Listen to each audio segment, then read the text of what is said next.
इस फिल्म की कहानी एक माँ और उसके बेटे के गिर्द घूमती है, जिसने अपने पति के मरने के बाद बहुत मेहनत करके अपने बेटे को संभाला है। मगर अचानक ये लड़का अजीब तरह से बिहेव करने लगता है, जिसको देखकर उसकी माँ काफी परेशान हो जाती है और उसके स्कूल वालों से उसके इस बिहेवियर के बारे में पूछती है। मगर असल वजह बहुत ही ट्विस्टेड है। उम्मीद करता हूँ आपको ये फिल्म और इसकी कहानी अच्छी लगेगी।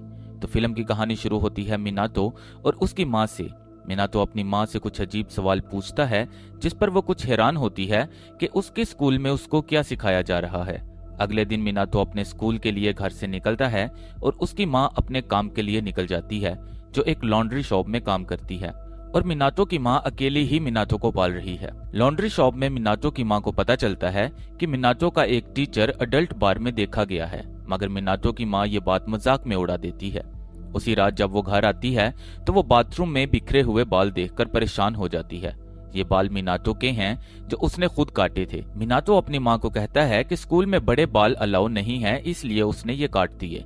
मगर मिनातो की माँ परेशान होने लगती है। अगले दिन मिनातो की माँ नोटिस करती है कि मिनातो का एक जूता गायब है, जो वो शायद स्कूल ही छोड़ आया है। और अब मिनातो बहकी बहकी बातें करने लगा है। इसी तरह अगले दिन मिनातो स्कूल नहीं जाता क्योंकि वो बीमार है। लेकिन जब मिनातो की माँ उसके पानी की बोतल देखती है तो उसमें से मिट्टी निकलती है, जिसको मिनातो एक साइंस एक्सपेरिमेंट कहकर टाल देता है। मिनातो की माँ अब इसकी हरकतों को देखकर काफी परेशान होने लगी है। और एक रात मिनातो की माँ मिनातो को ढूंढते एक बंद पड़ी पुरानी रेलवे टनल तक पहुंचती है, जहां मिनातो ऊंची आवाज में चीख रहा होता है कि मॉन्स्टर कौन है। खैर मिनातो की माँ उसको वहां से ले आती है, मगर मिनातो की कंडीशन अब काफी खराब हो चुकी है। मिनातो चलती गाड़ी से दरवाजा खोलकर छलांग लगा देता है और गाड़ी रोड की साइड से जा लगती है। हॉस्पिटल में ट्रीटमेंट के बाद मिनातो की माँ उससे पूछती है कि वो ऐसा क्यों कर रहा है। क्या स्कूल में उसके साथ कुछ हुआ है या कोई और वजह है। मिनातो को ये लगता है कि उसके दिमाग को पिग के दिमाग से बदल दिया गया है और वो एक मॉन्स्टर है। मिनातो की माँ उससे पूछती है कि उसको किसने बताया, जिस पर मिनातो मिस्टर होरी का नाम लेता है, जो उसका स्कूल टीचर है। अब मिनातो की माँ उसके स्कूल जाती है और सारा माजरा बयान करती है कि मिनातो अजीब हरकतें कर रहा है और ये सब मिस्टर होरी की वजह से है। मिस्टर होरी, जो मिनातो का टीचर है, उसको बुली और टॉर्चर करता है और मारता भी है। स्कूल की मैनेजमेंट मिस्टर होरी के अगेंस्ट कंप्लेंट ले लेती है और दोनों घर आ जाते हैं। अगले दिन मिस्टर होरी और स्कूल के मेंबर मिनातो की माँ से माफी मांगते हैं कि ऐसा दोबारा नहीं होगा। लेकिन इसके बाद भी मिनातो का बिहेवियर चेंज नहीं होता। मिनातो की माँ दोबारा स्कूल जाती है, जहाँ सारे टीचर्स और प्रिंसिपल अजीब बिहेव करने लगते हैं। मिनातो की माँ कहती है कि वो मिस्टर होरी को बुलाएं, मगर मैनेजमेंट ऐसा नहीं करना चाहती, बल्कि मिस्टर होरी को छुपाने की कोशिश करती है। इस दौरान मिनातो की माँ मिस्टर होरी को देख लेती है और उसके पास आ जाती है। मिस्टर होरी को देखकर लगता है जैसे मिस्टर होरी के दिमागी हालत ठीक नहीं है। मिस्टर होरी कहता है कि मिनातो दूसरे बच्चों को बुली करता है, खास तौर से योरी को। मिनातो की माँ मिस्टर होरी से बात करने के बाद वापस आ जाती है। यहाँ मिनातो की माँ को मिनातो के बैग में लाइटर मिलता है, जिससे उसको मिस्टर होरी की बात पर यकीन होने लगता है कि शायद मिनातो योरी को बुली करता हो। मिनातो की माँ अब योरी के घर जाती है, जहाँ उसको मिनातो का खोया हुआ जूता मिलता है और साथ ही साथ योरी के बाजू पे जलने का निशान भी मिलता है, जो शायद मिनातो के लाइटर की वजह से था। लेकिन योरी से पूछने पर योरी कहता है कि मिनातो उसको बुली नहीं करता, बल्कि वो उसका दोस्त है। अब मिनातो की माँ दोबारा स्कूल आती है और योरी मिस्टर होरी के सामने कहता है कि मिस्टर होरी मिनातो को मारते हैं और उसको डराते हैं, इसलिए वो कुछ नहीं बोलता और ये पूरी क्लास जानती है। इस बात के बाद सब आगे पीछे होने लगते हैं, जैसे कि वो कुछ छुपा रहे हों। खैर मिनातो की माँ प्रिंसिपल से दोबारा बात करती है, जिसके बाद प्रिंसिपल सारे पेरेंट्स को बुलाती है, जिसमें मिस्टर होरी सबके सामने इतराफ करता है कि उसने मिनातो को मारा और बुली किया और बुरे अल्फाज कहे, और मिस्टर होरी उस स्कूल को छोड़ रहा है। लेकिन कुछ दिनों बाद मिस्टर होरी स्कूल में वापस आ जाता है और मिनातो की माँ को खबर मिलती है कि होरी से भागते मिनातो सीढ़ियों से गिर गया है, मगर असल में मिनातो बाथरूम में छुपा होता है। बारिश के दौरान मिस्टर होरी मिनातो के घर आता है, जहाँ मिनातो की माँ को पता चलता है कि मिनातो घर से गायब है। अब यहाँ से कहानी होरी के पॉइंट ऑफ व्यू पर शिफ्ट होती है और उसी दिन से स्टार्ट होती है जिस दिन अडल्ट क्लब में आग लगी थी। यहाँ मिस्टर होरी अडल्ट बार से कुछ दूर अपनी गर्लफ्रेंड के साथ होता है जब ये आग लगती है। स्कूल के कुछ बच्चे मिस्टर होरी को उसकी गर्लफ्रेंड के साथ देखते हैं और वीडियो बना लेते हैं, जिस पर यह बात मशहूर हो जाती है कि मिस्टर होरी उस दिन अडल्ट बार में था। कुछ दिनों के बाद मिस्टर होरी स्कूल में मिनाटो का अजीब बिहेवियर देखता है, जिसमें मिनाटो गुस्से से बच्चों के बैग बाहर फेंकता नजर आता है। मिस्टर होरी मिनाटो को रोकने की कोशिश करता है और इस दौरान मिनाटो के नाक पर चोट लग जाती है। जब ये बात स्कूल मैनेजमेंट को पता चलती है तो वो मिस्टर होरी को माफी मांगने का कहते हैं, जबकि मिस्टर होरी की गलती भी नहीं थी। प्रिंसिपल समेत सब लोग प्लान तरीके से मिस्टर होरी से माफी मंगवाते हैं और कहते हैं कि अगर वो मिनाटो पर इल्जाम लगाएगा तो स्कूल की रेप्यूटेशन खराब होगी।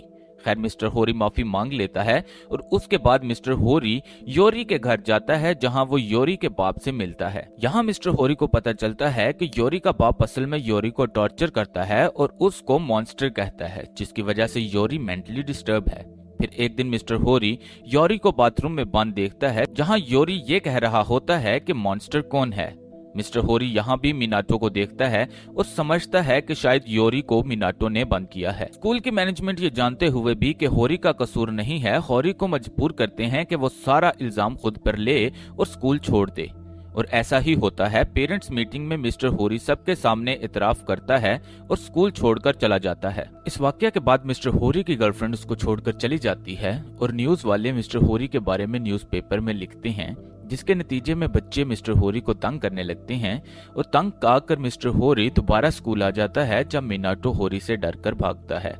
मिस्टर होरी मिनाटो से पूछता है कि उसने उसके साथ ऐसा क्या किया कि उसको सजा मिल रही है और उसका कोई कसूर भी नहीं है। मिनाटो वहां से भाग जाता है और बच्चे होरी पर इल्जाम लगाने लगते हैं।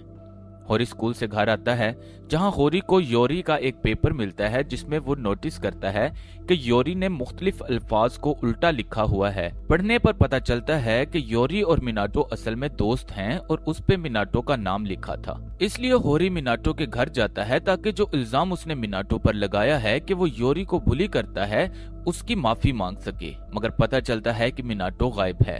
होरी और मिनाटो की मां मिनाटो को ढूंढने उसी रेलवे टनल की तरफ जाते हैं जहां मिनाटो पहले गया था, मगर तूफान की वजह से ये जगह काफी बुरी हालत में है। इसके बावजूद दोनों मिनाटो को ढूंढने आगे जाते हैं, जहां एक पुरानी मिट्टी में दबी रेल कार में उनको मिनाटो के कपड़े नजर आते हैं, मगर मिनाटो वहां मौजूद नहीं होता। अब यहाँ से ये कहानी स्कूल के प्रिंसिपल के पॉइंट ऑफ व्यू पर शिफ्ट होती है और फ्लैशबैक स्टार्ट होता है। ये कहानी दोबारा वहां से ही स्टार्ट होती है जहां अडल्ट बार में आग लगी है। यहाँ स्कूल की प्रिंसिपल योरी को अडल्ट बार की तरफ से हाथ में लाइटर लिए आते देखती है। मिनाटो और योरी दोनों दोस्त हैं और बाकी बच्चे योरी को बुली करते हैं और योरी से दोस्ती के बाद ही मिनाटो अजीब तरह से बिहेव करना स्टार्ट हुआ है। फिर एक दिन सारे बच्चे मिलकर योरी को तंग करते हैं और गुस्से में मिनाटो उनके बैग बाहर फेंकने लगता है, जब मिस्टर होरी मिनाटो को रोकता है। इसके बाद मिनाटो और होरी स्कूल के बाद भी साथ खेलने लगते हैं और योरी मिनाटो को रेलवे टनल के पास ले जाता है।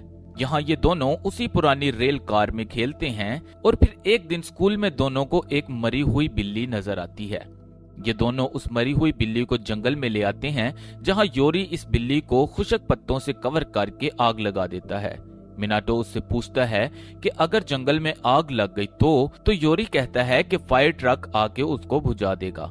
इसलिए मिनाटो अपनी वाटर बॉटल में पानी भरता है और आग बुझा देता है, जिसके नतीजे में योरी की वाटर बॉटल में वो मिट्टी आ जाती है और मिनाटो योरी से लाइटर भी खींच लेता है, जिसकी वजह से वो लाइटर मिनाटो के बैग से मिलता है। मिनाटो योरी से पूछता है कि क्या उसने वो अडल्ट बार इसलिए जलाया क्योंकि उसका बाप वहां था, जिस पर योरी हाँ करता है। इसी तरह जब योरी बाथरूम में बंद होता है तब भी मिनाटो योरी को बंद नहीं करता, पर होरी समझता है कि मिनाटो ने उसको बंद किया। इसी तरह दोनों अब काफी टाइम उसी रेल कार में साथ बिताने लगे हैं और आहिस्ता आहिस्ता मिनाटो योरी की पर्सनैलिटी को अडॉप्ट करता जा रहा है, बल्कि दोनों रोमांटिकली क्लोज होते जा रहे हैं। फिर एक दिन रात को मिनाटो उसी रेल कार में योरी का वेट करता है, जब मिनाटो की माँ वहां पहुंचती है और उसके बाद क्या होता है ये आपको फर्स्ट पार्ट में दिखाया गया है। नेक्स्ट हमें दिखाया जाता है कि मिनाटो योरी के घर जाता है, जहां योरी का बाप उसको कहता है कि वो मिनाटो से झूठ बोले कि वो अब ठीक है और अब वो उसके साथ नहीं खेलेगा। योरी सब कुछ वैसे ही कहता है जैसा उसके बाप ने उससे बोला था, मगर योरी बाद में मिनाटो को कहता है कि उसने झूठ बोला था, जिस पे योरी का बाप गुस्से में आ जाता है और योरी को सजा देता है। मिस्टर होरी के दोबारा स्कूल आने के बाद प्रिंसिपल मिनाटो को देखती है, जहां मिनाटो प्रिंसिपल को कहता है कि उसने झूठ बोला था मिस्टर होरी के बारे में और मिस्टर होरी ने कुछ भी गलत नहीं किया। यहाँ प्रिंसिपल मिनाटो को कहती है कि वो सब कुछ जानती है, जिसके बाद प्रिंसिपल और मिनाटो के दरमियान में काफी बातचीत होती है। तूफान के दौरान जब मिनाटो गायब हो जाता है तो वो योरी के घर जाता है, जहाँ वो योरी को बुरी हालत में कपड़ों समेत बाथ टब में देखता है। योरी की ये हालत उसके बाप ने उसको मार मार कर की थी। मिनाटो और योरी तूफान के दौरान ही वहां से भाग जाते हैं और अपने हाइड आउट यानी उसी पुरानी रेल कार में आ जाते हैं, जहां तूफान मजीद बिगड़ता जा रहा है। यहाँ मिस्टर होरी और मिनाटो की माँ उसको ढूंढने में लगे हैं और ये दोनों लड़के न जाने कहां गायब हो गए हैं। आखिर को जब बारिश और तूफान खत्म होता है तो योरी और मिनाटो रेल कार के नीचे मौजूद एक नाले में से बाहर निकलते हैं। योरी कहता है कि उनका दोबारा से जन्म हुआ है, जबकि मिनाटो कहता है कि नहीं, हम वही हैं। यही बातें करते दोनों खुशी से जंगल में किसी आजाद परिंदे की तरह भागने लगते हैं। आपको फिल्म की कहानी कैसी लगी कमेंट सेक्शन में लाजमी बताएं, और अगर वीडियो अच्छी लगी हो तो लाइक करना ना भूलें। मुलाकात होगी नेक्स्ट वीडियो में एक नई फिल्म के साथ, तब तक के लिए अलविदा।